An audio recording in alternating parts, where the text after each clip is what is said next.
Huwag kalimutan mag-like, mag-subscribe, at mag-comment sa video, or hais majocheng skarni haukar du oke master. Part 1. Ang milyonaryong ina na nag-aalaga sa pulubi.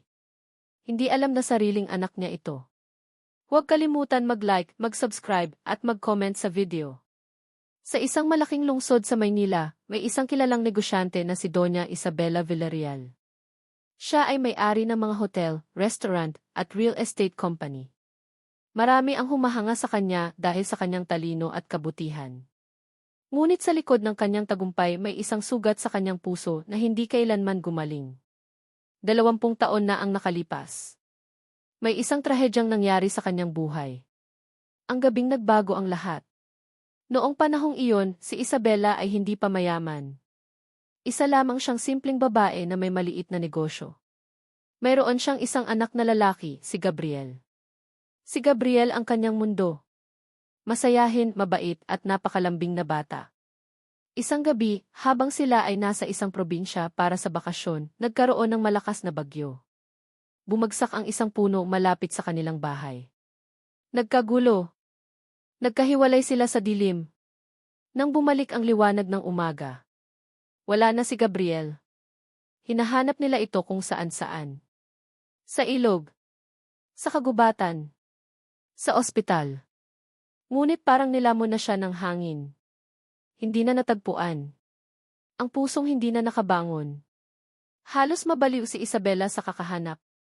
Araw-araw siyang umiiyak. Araw-araw umaasa. Pero habang tumatagal, unti-unting pinaniwala siya ng mga tao sa paligid niya na wala na ang bata. Ngunit bilang isang ina, hindi siya tumigil sa pagdarasal. Hindi siya tumigil sa pag-asa. Ang pagbangon. Dahil sa sakit, ibinuhos ni Isabela ang lahat ng kanyang lakas sa negosyo. Nagpursigi siya. Nagtrabaho araw at gabi. Hanggang sa makilala siya bilang isa sa pinakamatagumpay na babae sa bansa. Ngunit kahit may pera, mansyon at kotse, may kulang. Ang kanyang anak. Isang araw sa ulan. Isang maulang hapon, pauwi si Isabela mula sa kanyang opisina. Habang nakasakay sa kanyang kotse, may napansin siya sa gilid ng kalsada. Isang lalaking pulubi. Basang-basa sa ulan. Payat. Sugatan. Nakaupo sa ilalim ng sirang payong. May kakaibang pakiramdam si Isabela. Parang may humila sa kanyang puso. Huminto ka, sabi niya sa driver. Lumapit siya sa lalaki. Tumingin ito sa kanya. At sa isang iglap, parang may pamilyar sa kanyang mga mata. Ang mga mata, hindi niya maipaliwanag. Pero ang mga mata ng lalaking iyon, parang mata ni Gabriel. Malamlam. Malungkot. Pero may kabutihan. Anong pangalan mo? Tanong ni Isabela. Saglit na tumingin ang lalaki bago sumagot. Ako po si Marco. Ngunit tila may pag-aalinlangan sa kanyang tinig. Isang desisyon. Hindi maintindihan ni Isabela kung bakit siya naaawa ng sobra. Marami na siyang natulungan dati. Ngunit iba ito. May kakaibang koneksyon. Sumama ka sa akin. Dadalhin kita sa ospital, sabi niya. Nag-alangan ang lalaki. Ngunit sa huli, sumama rin. Hindi alam ni Isabela na ang lalaking kanyang tinulungan ay ang mismong anak na hinahanap niya sa loob ng 20 taon. Sa ospital. Habang ginagamot ang mga sugat ni Marco, tahimik lang si Isabela sa labas. Pinagmamasdan niya ang lalaki. May peklat ito sa kanang braso. Biglang bumilis ang tibok ng kanyang puso. Si Gabriel. May kaparehong peklat. Dahil sa isang aksidente noong bata pa ito.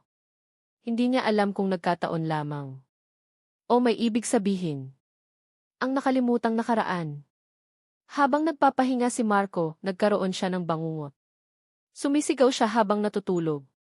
Inay! Inay! Napatayo si Isabela. Lumapit siya agad. Hinawakan ang kamay nito.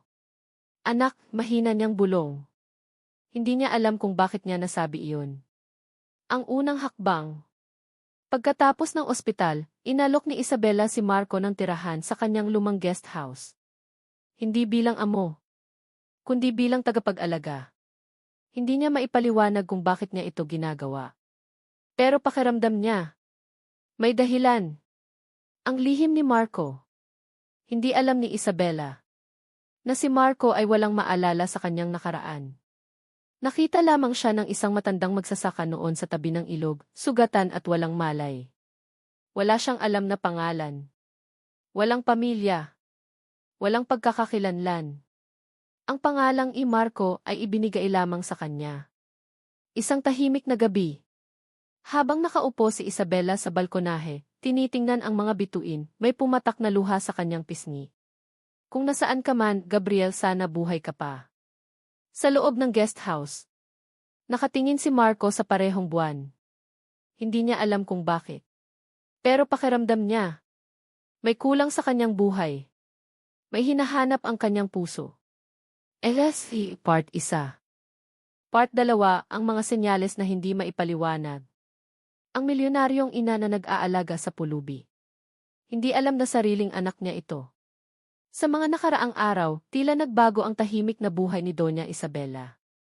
Simula nang dalhin niya si Marco sa kanyang guest house, parang may bagong kulay ang kanyang mundo. Hindi niya maipaliwanag, pero bawat galaw ng lalaki, bawat tingin ito may kakaibang pamilyar. At hindi niya alam kung blessing ba ito o panibagong sakit. Isang bagong umaga. Maagang nagising si Isabela isang umaga. Hindi siya mapalagay. May pakiramdam siyang kailangan niyang makita si Marco. Paglabas niya ng mansyon, napansin niyang may tao sa hardin. Si Marco. Tahimik itong nagdidilig ng mga halaman. Nakasuot ng simpleng damit na ibinigay niya. Maingat ang kanyang paghawak sa bawat halaman, parang takot itong masaktan ang mga iyon. Lumapit si Isabela. Hindi mo kailangang gawin yan, sabi niya. Ngumiti si Marco. Gusto ko lang po makatulong. Ayokong maging pabigat. Natigilan si Isabela. Eksaktong-eksakto ang mga salitang iyon. Noong maliit pa si Gabriel, lagi nitong sinasabi. Inay, ayokong maging pabigat. Biglang bumilis ang tibok ng kanyang puso. Ang mga maliit na detalye. Habang tumatagal ang mga araw, mas marami pang napapansin si Isabela. Pareho silang mahilig sa tsamporado tuwing umaga. Pareho silang may takot sa malakas na kulob. Pareho silang may ugaling kumunot ang noo kapag nag-iisip. Isang gabi, habang nanonood sila ng telebisyon, biglang nag-brownout. Nawala ang ilaw. At sa dilim, narinig niya ang boses ni Marco. Miney! Natigil ito. Parang nagulat sa sarili niyang nasabi. Nanlamig ang buong katawan ni Isabela. Ano ang sinabi mo? Mahina niyang tanong. Pasensya na po, hindi ko alam kung bakit ang nasabi ko. Hindi makapagsalita si Isabela. Parang may bumukas na sugat sa kanyang puso. Mga pira-pirasong alaala. Kinabukasan, napansin ni Isabela na parang hindi mapakali si Marco. Parang may gustong maalala. May masakit ba sa'yo? Tanong niya. Hindi ko po alam pero may mga panaginip ako. Ano ang napapanaginipan mo? Tahimik si Marco sandali. Isang babae. Mahaba ang buhok. Nakangiti. Tinatawag niya akong anak. Namutla si Isabela. Hindi niya alam kung iiyak siya o matatakot. Isang lumang kahon. Sa kanyang silid, may isang kahon si Isabela na matagal na niyang hindi binubuksan. Doon nakalagay ang mga alaala ni Gabriel.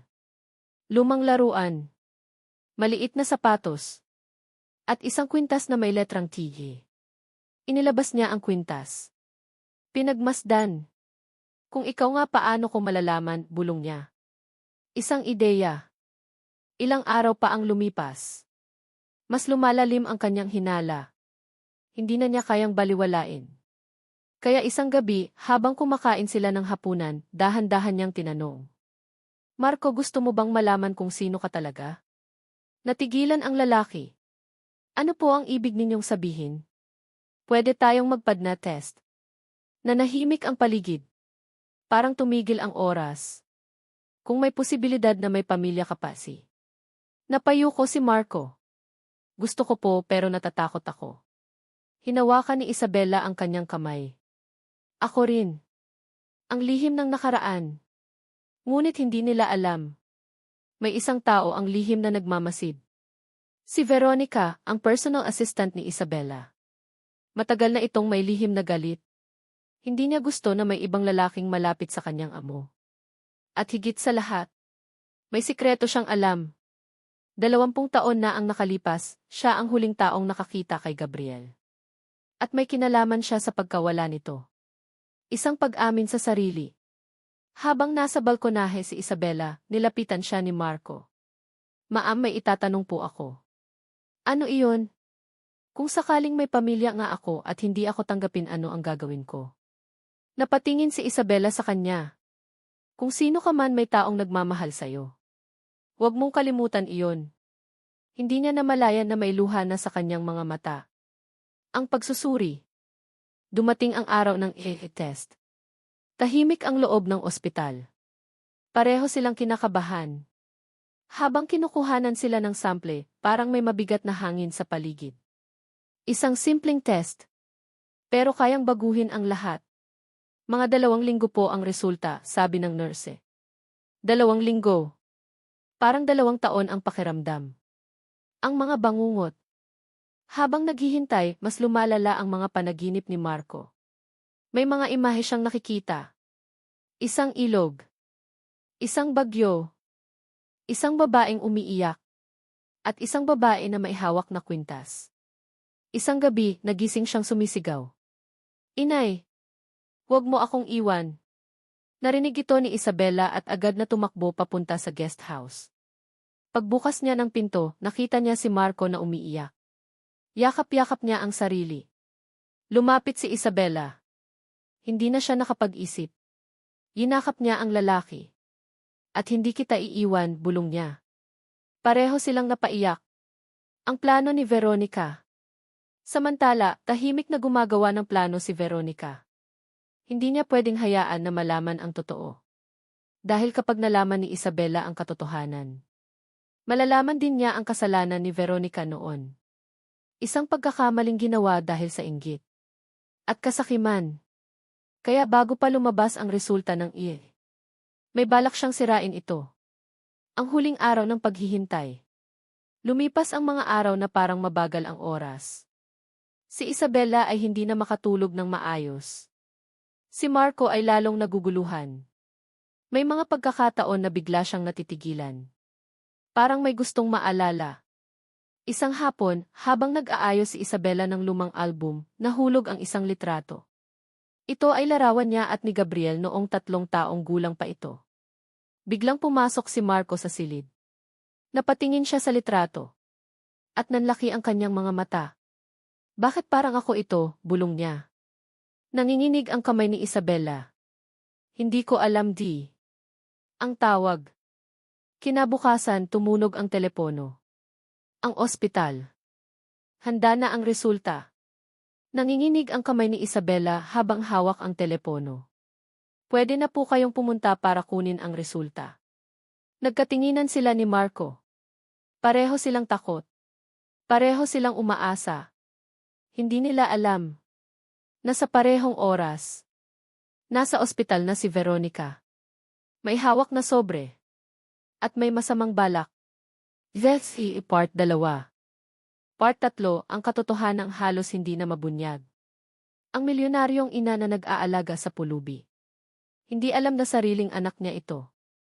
Ang tibok ng puso ni Doña Isabela ay parang maririnig sa buong sasakyan habang papunta sila ni Marco sa ospital. Walang nagsasalita. Pareho silang tahimik. Pareho silang takot. Ang simpleng sobre na kanilang kukunin ay maaaring magbago ng kanilang buhay habang buhay. Ngunit hindi nila alam. May isang taong handang sirain ang lahat. Sa loob ng ospital. Pagdating nila sa ospital, agad silang sinalubong ng receptionist. Ma'am, nandito na po ang resulta. Nasa genetics department po. Magkahawak ang kanilang kamay habang naglalakad. Ramdam ni Isabela ang malamig na pawis sa kanyang palad. Ramdam niya rin ang panginginig ni Marco. Pagdating nila sa opisina, wala ang doktor. Isang nurse ang naroon. Sandali lang po, kukunin ko ang envelope. Lumabas ito. Ilang segundo. 1 minuto. 2 minuto. Bumalik ang nurse, may hawak na puting sobre. Ngunit may kakaiba. Hindi ito nakaselyo ng maayos. Ang nabagong resulta. Ma'am, kayo na po ang magbukas. Parang bumigat ang hangin. Unti-unting binuksan ni Isabela ang sobre. Binasa niya ang papel. Nanlaki ang kanyang mga mata. Negative. Hindi sila magkadugo. Nanginginig ang kanyang kamay. Parang bumagsak ang mundo. Napatingin siya kay Marco. Namumutla ito. Hindi po, mahina nitong tanong. Hindi makapagsalita si Isabela. Parang may sumuntok sa kanyang dibdib. Ang pagtalikod. Tahimik silang umuwi. Sa sasakyan walang umiimik. Si Marco ay nakatingin lang sa labas ng bintana. May luha sa kanyang pisngi. Pasensya na po, siguro nagkamali lang tayo, bulong niya. Nasasaktan si Isabela. Hindi dahil hindi niya anak si Marco. Kundi dahil umaasa siya. Umasa siyang babalik sa kanya ang anak niya. Ngunit muli na naman siyang nabigo. Isang desisyon. Pagdating sa bahay, pumasok si Marco sa guest house. Hindi na siya lumabas kinagabihan. Sa kabilang banda, si Isabela ay nakaupo sa kanyang silid. Hawak ang lumang litrato ni Gabriel. Bakit ba ako umaasa pa? Umiiyak niyang sabi. Sa unang pagkakataon, naramdaman niyang pagod na siya. Pagod sa paghihintay. Pagod sa pag-asa. Ang lihim na plano ni Veronica. Samantala, sa kabilang kwarto ng mansyon, tahimik na nakangiti si Veronica. Tagumpay ang kanyang plano. Siya ang naunang dumating sa ospital kanina. Ginamit niya ang kanyang koneksyon. Pinalitan ang resulta. Ang tunay na safety test. Positibo. Magkadugo sila. Ngunit hindi iyon ang hawak ngayon ni Isabela. Dahil sa takot. Takot na malaman ang kanyang kasalanan. Ang biglang pag-alala. Kinagabihan, hindi makatulog si Marco. Parang may mali. Parang may kulang. Bigla siyang nakaramdam ng matinding sakit sa ulo. Napahawak siya sa kanyang ulo. May mga larawan sa kanyang isip. Isang babae na umiiyak. Isang babaeng sumisigaw. Isang babaeng tinatawag siyang ki Gabriel. Napabangon siya sa kama. Gabrielty. Iyon ang pangalang narinig niya sa panaginip. Ang pag-uusap sa gitna ng gabi. Hindi na napigilan ni Marco ang sarili. Lumabas siya ng guest house. Dumiretso sa mansyon. Kumatok sa pintuan ni Isabela. Pagbukas nito, namumula ang mga mata ng babae. Marco. Ma'am, may gusto po akong sabihin. Pinapasok siya ni Isabela. Ano iyon? May naaalala po ako. Napahinto si Isabela. Ano? May tumatawag sa akin na Gabriel. Parang may sumabog sa dibdib ni Isabela. Nanlaki ang kanyang mga mata. Anong sinabi mo? Sa panaginip ko may babaeng umiiyak. Tinatawag akong Gabriel. Hindi na napigilan ni Isabela ang kanyang emosyon. Gabriel ang pangalan ng anak ko. Tahimik ang paligid. Ang pagdududa. Kinabukasan, bumalik si Isabela sa ospital ng mag-isa. May kutob siya. May mali. Hiniling niyang makita ang doktor. Sigurado po ba kayo sa resulta? Tanong niya. Nagulat ang doktor. Ma'am, ang unang resulta ay positive. Nanlaki ang mata ni Isabela. Ano po? May nag-request po na ulitin ang test. At iyon ang ibinigay sa inyo. Parang tumigil ang mundo. Sino ang nag-request? Taga sa inyo po, assistant ninyo. Ang katotohanan. Nanginginig si Isabela habang pauwi. Hindi niya alam kung ano ang mararamdaman. Galit. Takot. Tuwa. Halo-halo ang emosyon. Pagdating sa bahay, agad niyang ipinatawag si Veronica. Veronica, may itatanong ako. Ma'am, bakit mo pinalitan ang resulta? Namumutla si Veronica. Hindi ko po alam ang sinasabi ninyo. Huwag mo akong pagsinungalingan. Ito ang unang pagkakataon na sumigaw si Isabela. Tahimik ang buong mansyon. Ang pag-amin. Hindi na nakatiis si Veronica. Lumuhod ito. Ma'am, natatakot po ako.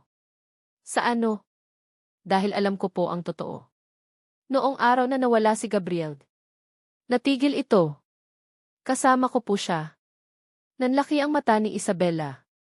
Ano? May lalaki po noon gustong saktan kayo dahil sa utang ng asawa ninyo. Kinuha niya si Gabriel. Natakot ako. Hindi ko alam ang gagawin. Dinala ko siya sa malayo pero may dumating na bagyo. Nagkagulo. Nawala siya sa akin. Parang pinipilas ang puso ni Isabela. Bakit hindi mo sinabi sa akin? Natakot po ako. Akala ko patay na siya. Ang hiwalay na luha. Si Isabela ay hindi na makagalaw. 20 taon. 20 taon siyang naghanap. Habang ang katotohanan ay nasa tabi lang niya. Lumayas ka, malamig niyang sabi. Umiiyak na umalis si Veronica. Ang paglapit sa katotohanan. Agad na tumakbo si Isabela papunta sa guest house. Nandoon si Marco. Nakaupo. Tahimik. Marco di. Napatingin ito. May kaba sa kanyang mga mata. Anak di. Hindi na napigilan ni Isabela ang sarili. Yinakap niya ito ng mahigpit.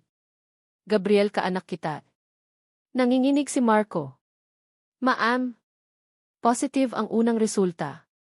Pinalitan lang. Parang bumagal ang mundo. Anak kita. Unti-unting tumulo ang luha ni Marco. Miney. Sa unang pagkakataon. Buong-buo niyang nasabi ang salita. Miney. Pareho silang umiyak. Yakap na parang ayaw nang maghiwalay. Isang bagong simula. Ngunit kahit natagpuan na nila ang isa't isa, hindi ibig sabihin ay tapos na ang laban. May sugat na kailangang paghilumin. May 20 taong pagkawala na kailangang punan. May mga alaala na kailangang buuin. At may mga taong maaaring bumalik upang guluhin ang kanilang buhay. Dahil ang lalaking kumuha kay Gabriel noon ay maaaring buhay pa. At maaaring naghihintay. Part 3. Part 4, ang pagbabalik ng taong sumira sa kanilang buhay. Ang milyonaryong ina na nag-aalaga sa pulubi. Hindi alam na sariling anak niya ito. Matapos ang gabing iyon. Matapos ang yakap na matagal nilang hinintay. Hindi na muling naging pareho ang mundo ni na Isabela at Gabriel. Gabriel na muli. Hindi na Marco. Hindi na pulubi. Kundi isang anak na matagal nang hinahanap ng kanyang ina. Ngunit ang kaligayahang iyon ay panandalian lamang. Dahil may isang multo mula sa nakaraan ang muling magbabalik. Isang umagang puno ng pag-asa. Maagang nagising si Isabela. Hindi dahil sa lungkot, kundi dahil sa kakaibang saya. Sa wakas, narinig niya ang salitang matagal niyang hinintay. Miney. Bumangon siya at agad nagtungo sa guest house. Pagbukas niya ng pinto, nakita niya si Gabriel na naglilinis ng mesa. Ngumiti ito. Good morning, Maisie. Napahawak si Isabela sa kanyang dibdib. Parang ayaw niyang masanay, baka kasi panaginip lang. Good morning, anak. Lumapit siya at hinaplos ang buhok nito. Ngunit sa likod ng kanilang ngiti, may takot pa rin. Ang mga nawawalang alaala. Habang kumakain sila ng almusal, napansin ni Isabela na tahimik si Gabriel. May iniisip ka ba? Tanong niya. Miney. Ano iyon? Naalala ko po ang gabing iyon. Natigilan si Isabela. Anong gabing iyon? May lalaki. Galit. Sumisigaw. May hawak siyang baril. Biglang nanlamig ang paligid. Anak, sigurado ka? Matinatakpan mo ako noon. Umiiyak ka. Nanginginig ang kamay ni Isabela. Ibig sabihin, may taong talagang kumuha kay Gabriel. Hindi lamang ito aksidente. Isang hindi inaasahang bisita. Kinahapunan, may dumating na bisita sa mansyon. Isang lalaking nasa 50 taong gulang. May peklat sa kaliwang pisngi. Matangkad. Malamig ang tingin. Pakisabi kay Doña Isabela, may gustong makipag-usap, sabi nito sa guard. Pagkarinig ng pangalan, agad itong ipinapasok. Pagpasok sa sala, nagkatinginan sila ni Isabela. Nanlaki ang kanyang mga mata. Ricardo. Isang pangalan na matagal na niyang gustong kalimutan. Ang lalaking sumira sa kanilang buhay. Si Ricardo ang dating kasosyo ng asawa ni Isabela. Nabaon ito sa utang. Nang hindi makabayad ang asawa ni Isabela, nagbanta ito.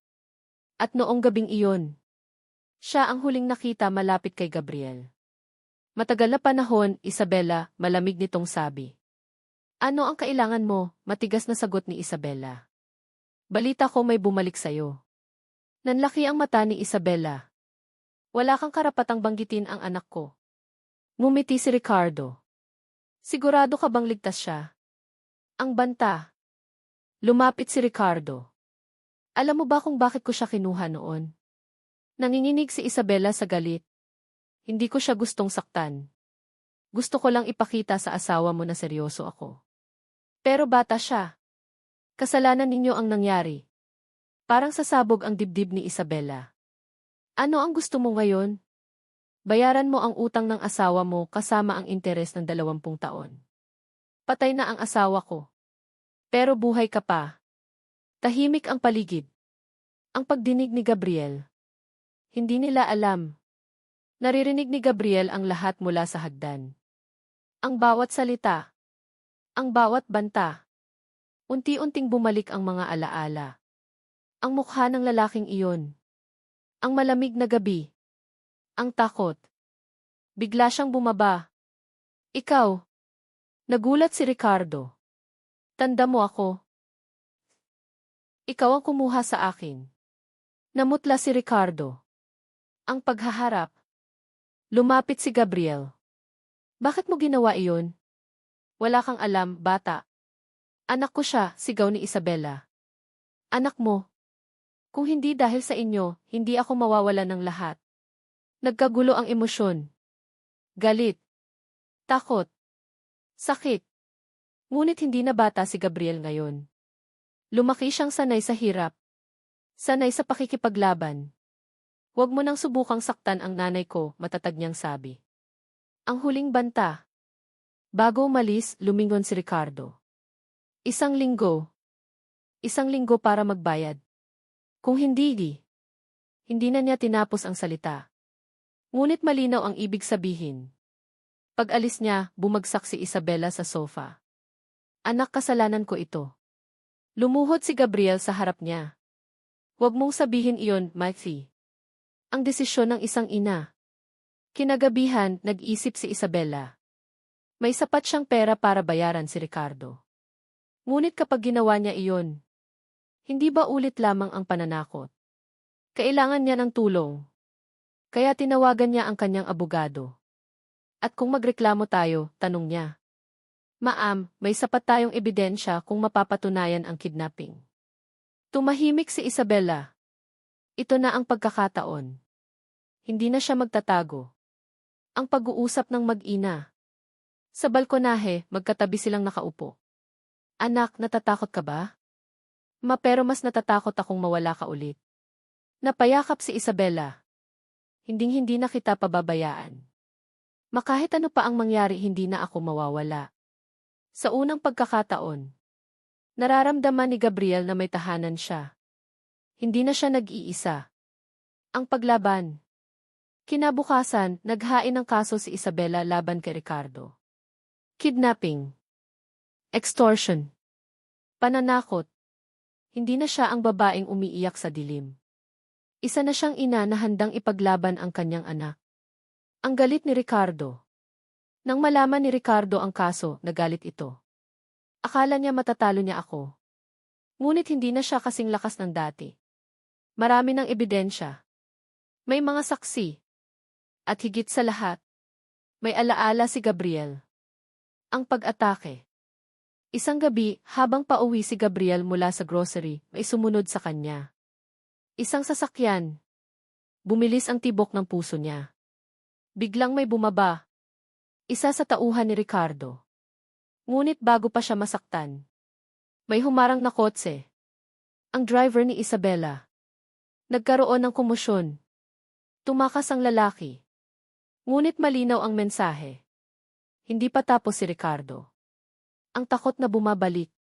Pag-uwi ni Gabriel, niyakap siya ni Isabela ng mahigpit. Hindi ko na kaya kung may mangyari sa'yo. Ma, matapang ako. Dahil ikaw ang nanay ko. Ngumiti si Isabela sa kabila ng luha. Ang huling araw ng ultimatum. Dumating ang ikapitong araw. May hearing sa korte. Naroon si Ricardo. Naroon si Isabela. Naroon si Gabriel. Tahimik ang silid. Handang-handa ang abogado ni Isabela. May records. May lumang report. May testimonya. At may matibay na ebidensya. Habang nagsasalita si Gabriel sa witness stand. Tahimik ang lahat. 20 taon akong walang pamilya, sabi niya. Pero ngayon, hindi na ako matatakot. Ang hatol. Matapos ang ilang oras ng pagdinig. Naglabas ng desisyon ang hukom. Guilty. Si Ricardo ay hahatulan ng pagkakakulong. Parang nabunutan ng tinik ang puso ni Isabela. Sa wakas, natapos din ang bangungot. Isang mas malinaw na bukas. Paglabas nila ng korte, maliwanag ang araw. Matapos na ba? Anak. Tapos na. Ngunit hindi lamang ito pagtatapos. Ito ay simula. Simula ng panibagong buhay. Simula ng paghilom. Leslie Part 4. Part 5, ang buong pagtanggap at isang bagong buhay. Ang milyonaryong ina na nag-aalaga sa pulubi. Hindi alam na sariling anak niya ito. Matapos ang hatol ng korte laban kay Ricardo. Sa wakas, nakahinga ng maluwag sina Isabela at Gabriel. 20 taon ng takot. 20 taon ng pagdurusa. 20 taon ng pagkawala. At ngayon, unti-unti nang naghihilom ang lahat. Ngunit ang pinakamahirap na bahagi ng kanilang paglalakbay ay hindi ang paglaban sa kaaway, kundi ang pagbawi sa mga panahong nawala. Isang tahimik na umaga. Maagang nagising si Isabela. Sa unang pagkakataon sa loob ng maraming taon, hindi siya nagising dahil sa bangungot, kundi dahil sa amoy ng nilulutong almusal.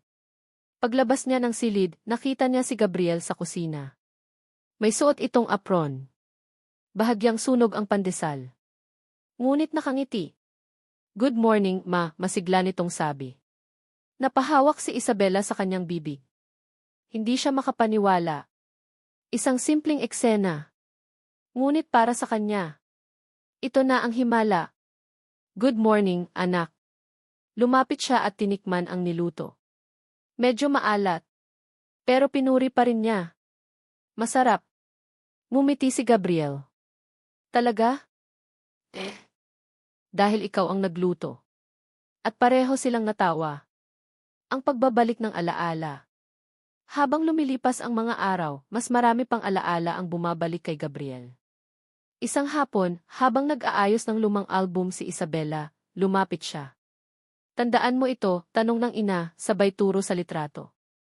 Isang batang lalaki. May hawak na pulang lobo. May peklat sa braso. Napangiti si Gabriel. Naalala ko ang lobo. Umiiyak ako noon kasi lumipad. Napaluha si Isabela. Ikaw nga. Unti-unting nabubuo ang mga piraso ng nakaraan. Parang puzzle na matagal nang nawawala ang kalahati. Ang paghingi ng tawad. Isang gabi, nag-usap sila sa balkonahe. Tahimik ang hangin. Miney. Ano iyon, anak? Pasensya na kung nawala ako. Nanlaki ang mata ni Isabela. Anak, huwag mong sabihin iyon. Kung naging mas malakas lang ako noon.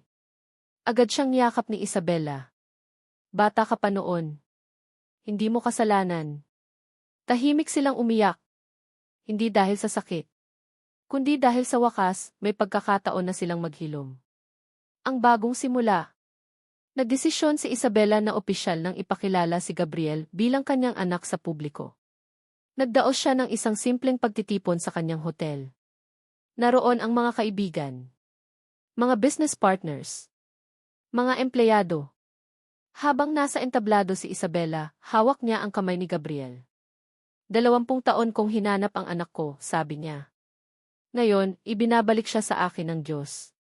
Tahimik ang buong bulwagan. May mga umiiyak. May mga nakangiti. Lumapit si Gabriel sa mikropono. Hindi ako lumaki sa marangyang buhay. Naranasan kong matulog sa kalsada. Magutom. Masaktan. Huminto siya sandali. Pero ngayon, may tahanan na ako. Tumayo ang mga tao at nagpalakpakan. Ang pagpili ng sariling landas. Pagkatapos ng lahat, inakala ng marami na agad sasali si Gabriel sa negosyo ng kanyang ina. Ngunit may iba siyang plano. Ma, gusto kong mag-aral. Anong kurso? Social work. Nagulat si Isabela. Bakit? Dahil alam ko kung paano maging walang-wala. Gusto kong tumulong sa mga batang tulad ko noon. Napangiti si Isabela. Hindi dahil magiging mayaman pa ang kanyang anak, kundi dahil mabuti ang kanyang puso. Ang pagbisita sa nakaraan. Isang araw, nagpasya silang bumalik sa probinsya kung saan nagsimula ang lahat. Sa tabi ng ilog. Sa lugar kung saan sila nagkahiwalay. Tahimik silang tumayo roon. Heto ang lugar, mahina ni Isabela. Tandaan mo ba? Bahagyang tumango si Gabriel. May bagyo. Malakas ang hangin. Humawak si Isabela sa kanyang kamay. Pero ngayon, wala nang bagyo. Tumingin si Gabriel sa langit. Maliwanag na. Ang huling sugat. Sa kabila ng kanilang kaligayahan, may mga gabi pa rin na bumabalik ang takot. Isang gabi, nagising si Gabriel sa bangungot. Sumisigaw. Agad na tumakbo si Isabela sa kanyang silid. Anak! Yakap niya ito. Manandyan ka? Nandito ako. Hindi na kita iiwan. Unti-unting kumalma si Gabriel. Sa bawat yakap, mas lumalalim ang tiwala. Mas lumalakas ang loob. Isang pangarap na natupad. Lumipas ang ilang buwan. Nagsimula ng mag-aral si Gabriel. Kasabay nito, nagtayo siya ng maliit na foundation para sa mga batang lansangan. Pinangalanan niya itong T-Hope Home. Sa unang araw ng pagbubukas, naroon si Isabela. Pinagmamasdan ang kanyang anak. Ang dating batang pulubi. Ngayon ay nagbibigay ng pag-asa sa iba. Lumapit si Gabriel. Ma, salamat. Para saan? Sa hindi pagsuko. Napaluha si Isabela. Ang tunay na yaman. Isang gabi, habang magkasama silang nagkakape, nagtanong si Gabriel. Ma, masaya ka ba? Umiti si Isabela. Hindi dahil mayaman ako, kundi dahil kumpleto na ako. Hinawakan niya ang kamay ng anak. Ikaw ang tunay kong yaman. Tahimik ang gabi. Ngunit puno ng pagmamahal. Ang buong pagtanggap. Sa wakas, natanggap na nila ang nakaraan. Hindi nila ito mababago. Ngunit kaya nilang bumuo ng bagong hinaharap. Isang pamilyang muntik nang mawala. Ngunit pinili ng tadhana na muling pagtagpuin. Huling mensahe. Minsan, may mga bagay na akala natin ay tuluyan ng nawala. Mga taong akala natin ay hindi na babalik. Ngunit kung may pag-asa, kung may pagmamahal, may himala. Dahil ang puso ng isang ina, hindi kailanman sumusuko. At ang isang anak, kahit mawala man sa landas, ay babalik sa kanyang tahanan. Wakas.